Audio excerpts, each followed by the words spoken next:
প্রিয় দর্শক, আসসালামু আলাইকুম। আমি জাহাঙ্গীর হোসেন আপনাদের সাথে একটা একান্ত সাক্ষাৎকারের বিষয় নিয়ে আসছি, একটা ভিডিও নিয়ে আসছি। আপনারা মনোযোগ সহকারে দেখবেন। আমাদের দেশের কিছু বৈষম্যমূলক বা সামাজিক অবক্ষয়ের কিছু বিষয় নিয়ে আমরা কথা বলতে এসেছি। বিশিষ্ট সামাজিক সমাজসেবক, ব্যবসায়ী এবং রাজনীতিবিদ আমাদের এমআর সেলিম পারভেজ ভাই। ওনার বাড়ি হচ্ছে নজুমিয়া হাট দোকান বাড়ি। ওনার পিতার নাম হচ্ছে মৃত কামাল উদ্দিন। তো বিশেষ করে এই নজুমিয়া হাট এই এলাকাটা হচ্ছে হাটাজারি থানা। এই এলাকায় এটা অনেকেরই পরিচিত। আমরা যে বিষয় নিয়ে কথা বলতে এসেছি সে বিষয়টা হচ্ছে দীর্ঘ 15, 16, 17 বছর যাবৎ এই কাপ্তাই সড়কে, অনেকেই জানেন এই কাপ্তাই সড়ক সম্বন্ধে, যাদের আইডিয়া আছে, এই রাস্তা দিয়ে যারা চলাফেরা করেন তারা জানেন প্রচুর যানজট। এই যানজটের কারণে অনেক সমস্যার সৃষ্টি হয়েছে। আর এটার মূল কারণ হচ্ছে চাঁদা। এই রাস্তার মাথা, কাপ্তাই রাস্তার মাথা, বিভিন্ন এলাকা বিভিন্ন পয়েন্টে চাঁদাবাজি করতেছে। গত এক সপ্তাহ আগে নিরীহ সিএনজি চালক এরা আন্দোলন করছিল যেন চাঁদা দিতে না হয়।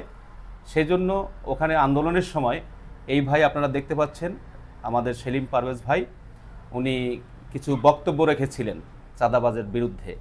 এই বিষয়ে আমরা আলাদা একটা আলোচনা করার জন্য কিভাবে কি করলে দেশের জনগণ ভালো থাকবে, সুস্থ থাকবে, শান্তিতে থাকবে, এটা ওনার কাছ থেকে পরামর্শ নিতে চাচ্ছি বা ওনার বক্তব্য জানতে চাচ্ছি। আমি প্রথমে আমি সেলিম ভাইকে বলবো যে ভাই, আপনার সুন্দর করে আপনার নিজের নাম পরিচয়টা একটু বলবেন। বিসমিল্লাহির রহমানির রহিম। আমি আমার সেলিম পারভেজ। আমার বাড়ি হচ্ছে নজুমিয়া হাট দোকান বাড়ি, এবং আমি আমি রাজনীতির সাথেও জড়িত, সমাজসেবার সাথেও জড়িত। যেখানে অন্যায়, অবিচার এবং চাঁদাবাজি হয় আমি ওটার বিরুদ্ধেও দাঁড়াই। সামাজিকভাবেও আমি কাজকর্ম করার আশা ব্যক্ত রাখি।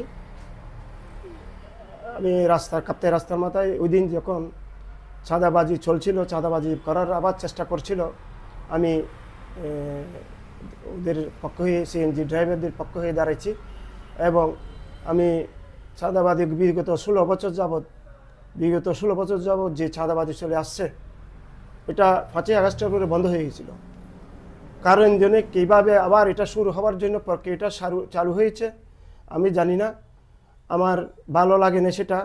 আমরা তো 16 বছর পর্যন্ত অনেক নির্যাতিত, আমরা যাত্রীরাও নির্যাতিত হয়েছি, সিএনজি ড্রাইভাররাও নির্যাতিত হয়েছি, সমান তালে সবাই নির্যাতন হয়েছে কাপ্তাই রাস্তার মাথায়।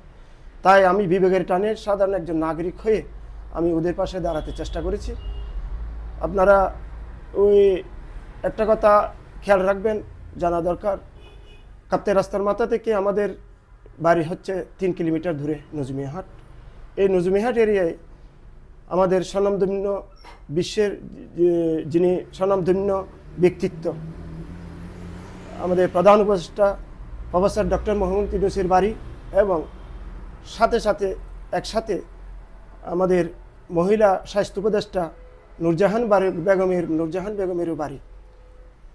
এখন আমার মনে একটু চিন্তা আসলো দেখে, আবার চাঁদাবাজদের এটা প্রক্রিয়া দেখে আমি একটু চিন্তা করলাম। আমরা আরও কয়েকজন এবং বিভিন্ন সংস্থা থেকে খবর পেলাম, সারা দেশে আওয়ামী লীগ ফেস্টিবাজিরা এই তত্ত্বাবধায়ক সরকারের বিরুদ্ধে যে ষড়যন্ত্র, অনেক কিছু ষড়যন্ত্র, ইস্কন এই সেই করে তারা কভার করতে পারে নাই। শেষ পর্যন্ত আমাদের এরিয়ার সুযোগ্য উপদেষ্টা এবং সুযোগ্য সন্তানদেরকে কলঙ্কিত করার জন্য এই প্রক্রিয়াটা আবার শুরু করেছে। সেটার বিরুদ্ধে আমি একজন সাধারণ নাগরিক হয়ে আমার মনে লেগেছে। এবং এই প্রক্রিয়া যদি তারা, এই চাঁদাবাজিটা তারা যদি আবার শুরু করে দেখাই দিতে পারে, বলবে যে সারা বাংলাদেশে ওনার এলাকাতে চাঁদাবাজি চলতেছে, উনি আর বাংলাদেশ নিয়ে, সারা দেশ নিয়ে কি কাজ করবে, এটা দেখানোর জন্য ওনারা আবার এই চেষ্টা করতেছে। আমার মনে বিবেক লেগেছে, তাই আমি ওইখানে সাধারণ জনগণের সাথে মিলে এবং সিএনজি ড্রাইভারদের সাথে মিলে আমি সাথে চাঁদাবাজদের বিরুদ্ধে আমি ঐক্যবদ্ধ হওয়ার জন্য আহ্বান করেছি। আপনার এই ইতিমধ্যে আমরা শুনেছি একজন চাঁদাবাজ আবুল হোসেন নামের এক লোক অ্যারেস্ট হয়েছে চানগা থানা পুলিশ কর্তৃক। আবুল হোসেন সম্বন্ধে আপনার কোনো কিছু বলার আছে বা তার সম্বন্ধে কিছু জানেন কিনা? আমি অনেক আগে তো ওনাকে ওই নাম শুনেছি, ওনাকে দেখি নাই। ওনার রাস্তার মধ্যে আসার সময় ওনার অনেক ক্যাডার দেখতাম, সিএনজিকে বাড়ি দিত, এমনকি যাত্রীদেরকে মারধর করত এবং বিভিন্ন রকম নাজেহাল করত, হ্যারাসমেন্ট করত। কিন্তু আমি এই যিনি চাঁদাবাজের মেইন হোতা তাকে দেখি নাই, এবং তিনি 2-1বার অ্যারেস্টও হয়েছিল। কিন্তু কী কারণে, কিসের ওই ফেস্টিভ্যালি হাসিনার আমলে উনি 1 মাস পরে আবার জামিন হয়ে চলে আসছে। এখন আমি আমার মাননীয় পুলিশ কমিশনারকে, চট্টগ্রামের পুলিশ কমিশনারকে আমি আন্তরিকভাবে ধন্যবাদ জানাচ্ছি, এবং ছানগাঁ থানার ভারপ্রাপ্ত কর্মকর্তাকে আমি আন্তরিকভাবে ধন্যবাদ জানাচ্ছি।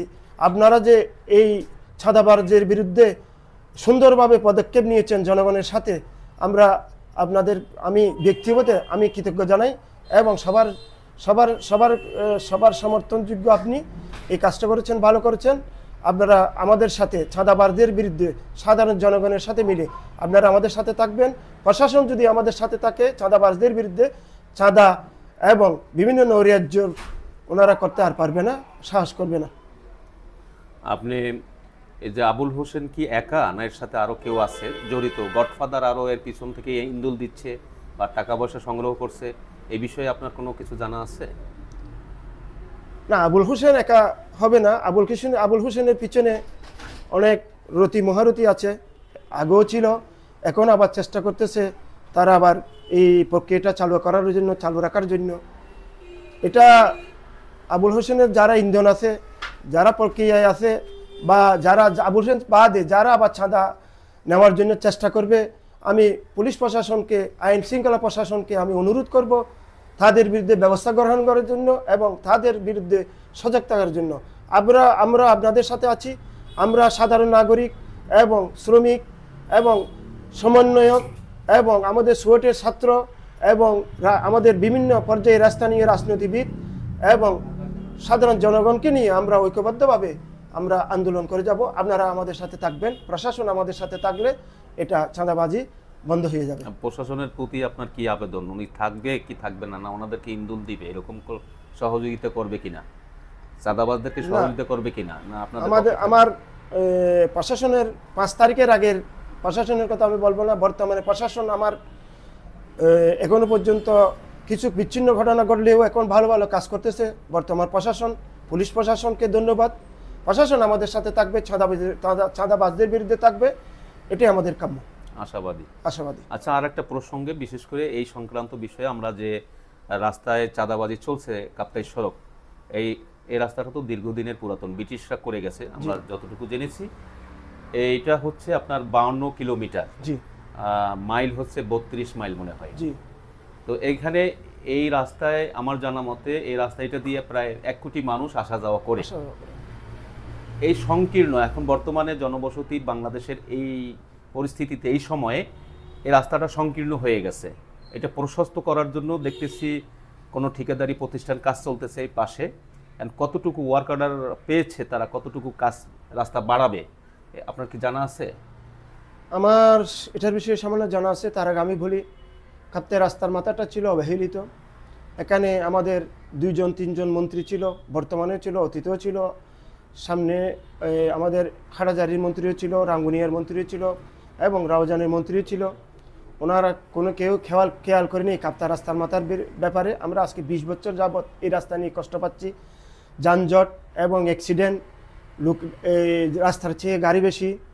এখানে 2-3টা বড় বড় প্রতিষ্ঠান আছে, সুয়েট আছে, 4টার উপর 4-5টার উপরে কলেজ আছে। একটা সরকারি, এই রাস্তার পাশে একটা রাঙ্গুনি একটা সরকারি কলেজ আছে, কোয়েস কলেজ একটা সিটি কর্পোরেশনের কলেজ আছে, আরও 2-3টা কলেজ আছে এখানে।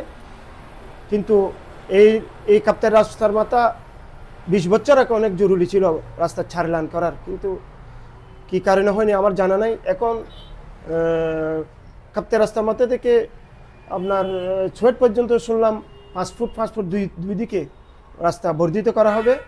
তো আমাদের জোর দাবি, এটা এই 5 ফুট বাড়িয়ে এই আমার সংকলন হবে না। আমার বিশেষ করে মাননীয় প্রধান উপদেষ্টার কাছে আমার অকুল আবেদন, কাপ্তাই রাস্তার মাথা কাপ্তাই রাস্তা থেকে কাপ্তাই রুট পর্যন্ত এই রাস্তাটা 4 লাইন করলে আমাদের জন্য অনেক উপকারী হবে, জনগণের জন্য উপকার হবে এবং ছাত্র জনতার জন্য উপকারী আসবে আমাদের। বিশেষ করে যারা রোগী, অসুস্থ রোগী নিয়ে হঠাৎ মেডিকেলের ট্রিটমেন্টে যেতে হচ্ছে জরুরিভাবে, আমাদের পাশাপাশি একটা মেডিকেল হয়েছে, বিশেষ করে এভার কেয়ার, মানুষ এখানেও যেন তাড়াতাড়ি আসতে পারে সেজন্য অ্যাম্বুলেন্স নিয়ে অনেকজনে আসতে পারতেছে না। আমরা দেখছি অ্যাম্বুলেন্সের চিৎকার অনেকক্ষণ ধরে শুনতে হচ্ছে যানজটের কারণে। আচ্ছা, যানজটের কারণটা, মূল কারণটা একটু বলবেন কি? যানজটের মূল কারণ হচ্ছে কাপ্তাই রাস্তার মাথায় এলোমেলো গাড়ি পার্কিং, রাস্তা সংকীর্ণ, যেখানে সেখানে দোকান, ফুটপাতে দোকান, এগুলোর জন্য কাপ্তাই রাস্তার মাথায় যানজট লাগে থাকে। আবার আরেকটা পয়েন্ট হচ্ছে মেসকা সুদেরি ঘাটা, ওইখানে দীর্ঘ যানজটে আমাদেরকে থাকতে হয়। মনে করেন মদনাঘাট থেকে একটা যাত্রী যদি এই কাপ্তাই রাস্তার মাথা যায়, তার 1 ঘন্টা সময় লেগে যায়। এই 2-3টা যানজটের ব্যাপারে নজমিহাটও যানজট লেগে থাকে। এটার ব্যাপারে আমি ট্রাফিক ব্যবস্থা এবং রাস্তা সংকীর্ণের দ্বারা এবং ট্রাফিক ব্যবস্থার কমজোর আছে এবং রাস্তা সংকীর্ণ, ওই দুইটা জিনিসকে আমি মূল কারণ দেখছি। আচ্ছা, রাস্তা সংকীর্ণ, কিন্তু চাঁদাবাজরা যে গাড়ি থামিয়ে থামিয়ে চাঁদাবাজি করছে, এই বিষয়টা কি আপনি মনে করছেন না? না, চাঁদাবাজরা গাড়ি থামিয়ে থামিয়ে চাঁদাবাজি করছে, ওটা তো আরেক যানজট, ওটা তো দীর্ঘদিন যানজট। ওটা 5 তারিখের পরে ওটা চলে গেছিল। এখন নতুন করে আবার সৃষ্টি হওয়ার প্রক্রিয়া যখন শুরু হয়েছে, এখন জনগণের বাধার মুখে এটা আবার বন্ধ হয়েছে, প্রশাসনের বাধার মুখে আবার বন্ধ হয়েছে, এই চাঁদাবাজি তো বন্ধ হয়েছে। এখন যানজটের ব্যাপারে এটা যদি প্রশাসন কিভাবে এটা নিরসন করা যায়, প্রশাসনের কাছে আমার কুল আবেদন, কিভাবে যেভাবে গাড়ি নির্বিঘ্নে চলাফেরা করতে পারে এবং অ্যাম্বুলেন্স চলাফেরা করতে পারে, প্রশাসনের প্রতি আমার দৃষ্টি আকর্ষণ রাখছি এটার ব্যাপারে একটু নজর দেওয়ার জন্য, অকুল আবেদন এটার জন্য। আচ্ছা, এখন তাহলে আমরা এই বিষয়টা ক্লিয়ার, আপনি আবেদন রাখছেন সরকারের প্রতি যে 4 লাইনের রাস্তা করার জন্য এবং যানজট চাঁদাবাজ মুক্ত এলাকা দেখতে চাই, একটা সুন্দর পরিবেশ, শান্তিপূর্ণ একটা পরিবেশ আপনি দেখতে চান। আমাদের এলাকাটা শান্তি পরিবেশ, এই এলাকাটা এটা শান্তি পরিবেশ আমরা বজায় রাখার চেষ্টা করব। জি, আপনার এই যে কিছুদিন আগে অটোরিকশা চালিত যে চালকগণ যে আছে আন্দোলন করছিল চাঁদাবাজদের বিরুদ্ধে, আপনাকে ওখানে আমি কথা বলতে দেখেছি, আমি ওখান থেকে উৎসাহ পেয়েছি আপনার সাথে কথা বলতে। তো ওদের পরিস্থিতি কি এখন? যারা সাধারণ চালকরা, সিএনজি অটোরিকশা চালিত যে ড্রাইভার যারা আছে, তারা চাঁদা না দেওয়ার জন্য আন্দোলন করছিল, তাদের ব্যাপারে একটু কিছু বলবেন যেন তারা আপনার কাছ থেকে উৎসাহ পায়। তাদের বিরুদ্ধে, তাদের পক্ষে আমি বলতে চাই, আপনাদের পক্ষে আমরা আছি। আপনারা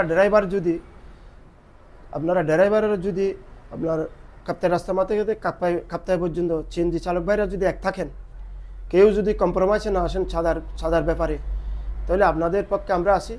কোথায় যেতে হবে, প্রশাসনে কোন জায়গায় যেতে হবে, ডিসির কাছে যেতে হলে ডিসির কাছে যাবো। এই চাঁদার বিরুদ্ধে প্রশাসনের উপর লেভেল পর্যন্ত আমরা যাওয়ার চেষ্টা করব, কিন্তু এটাতে কোনো কম্প্রোমাইজ করব না। আপনারা শুধু আমাদের পাশে থাকবেন। চাঁদাবাজি আমরা দেব না, চাঁদা দেব না এবং কাউকে চাঁদা দেব না। চাঁদার বিরুদ্ধে আমরা লড়ে যাব। তাদের ড্রাইভাররা শুধু আপনারা একত্র হবেন, একভাবে আন্দোলন করবেন, একত্রিত হয়ে আপনারা থাকলে আমরা আপনাদের সাধারণ নাগরিক সবাই আমরা আপনাদের পাশে থাকব। এবং ড্রাইভার ভাইদের প্রতি আমার আরেকটু উকুল আবেদন, তাদের প্রতি আবেদন রাখছি আমি, এই যে আমরা কাপ্তাই রাস্তার মাথা থেকে গাড়িতে নজমিহাট এবং মদনাঘাট যাত্রীরা সবসময় কষ্টের দুর্ভোগে পড়ি, ঘন্টার পর ঘন্টা দাঁড়িয়ে থাকি, কিন্তু আমাদেরকে গাড়িওয়ালা তোলে না, প্যাসেঞ্জার তোলে না।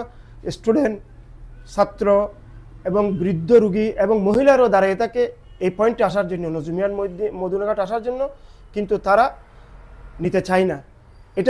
এটার ব্যাপারে আপনারা ড্রাইভাররা বসে এটা একটু কথা বলবেন। আমাদের যাত্রীদের ব্যাপারে আপনারা সজাগ হবেন এবং ভাড়ার ব্যাপারে আপনারা সজাগ হবেন।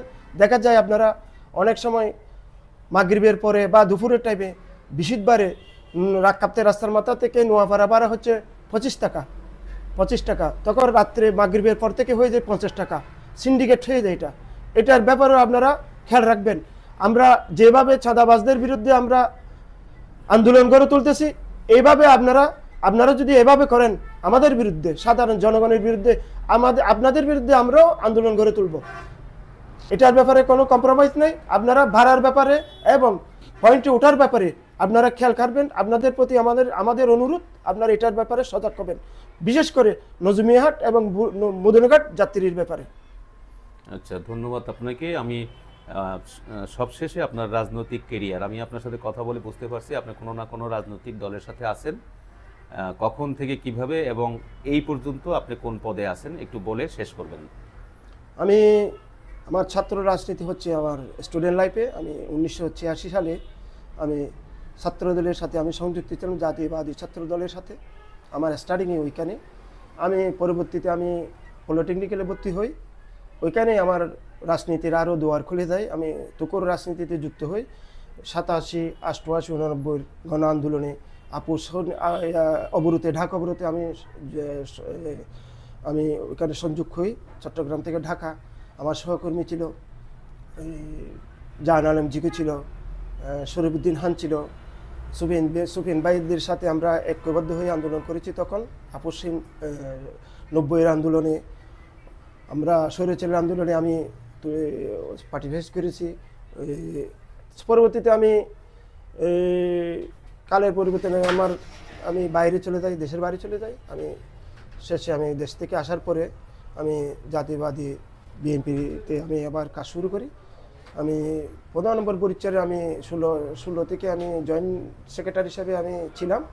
আমি এখন বর্তমানে হাটহাজারীর সংসদীয় আসনের নেত্রী, সংসদীয় 5 আসনের নেত্রী ব্যারিস্টার শাকিরা পারজানের সাথে আমি ওনার সাথে আছি। আমি বর্তমানে ওনার সাথে আছি আর কি, বর্তমানে ওনার সহকর্মী হিসাবে আছি, সহকর্মী প্রতিনিধি হিসাবে আছি, কাজ করতেছেন। যাক, এখন সবার জন্য যে আহ্বানটা থাকবে, আমরা যেন সমাজকে সুন্দর এবং সুখের একটা সমাজ গড়ে তুলতে পারি, এটাই। তবে ভালো থাকবেন। আপনার সাথে দেখা করে ভালো লাগলো। সুন্দর কাজের জন্য আমরা সবাইকে সাপোর্ট করব, সবার সাথে আছি, এটাই আর কি। আপনাদের সাংবাদিক ভাইদেরকে আমি ধন্যবাদ জানাচ্ছি। আমাকে 2টা কথা বলার জন্য সুযোগ দিয়েছেন, আপনাদেরকে অনেক ধন্যবাদ। এবং আপনারাও আমাদের সাথে থাকবেন। মিডিয়া যদি আমাদের সাথে থাকে, মিডিয়া হচ্ছে আমাদের চালক শক্তি, মিডিয়া হচ্ছে আমাদের শক্তি। আপনারা আমাদের সাথে থাকবেন, সাধারণ জনগণ আমাদের সাথে আছে। এবং আপনারা আমাকে সুযোগ দেওয়ার জন্য, কথা বলার সুযোগ দেওয়ার জন্য আপনাকে এবং আপনাদের বিভিন্ন চ্যানেলকে আমি ধন্যবাদ জানাচ্ছি। আল্লাহ হাফেজ। আল্লাহ হাফেজ। আসসালামু আলাইকুম। ওয়ালাইকুম আসসালাম।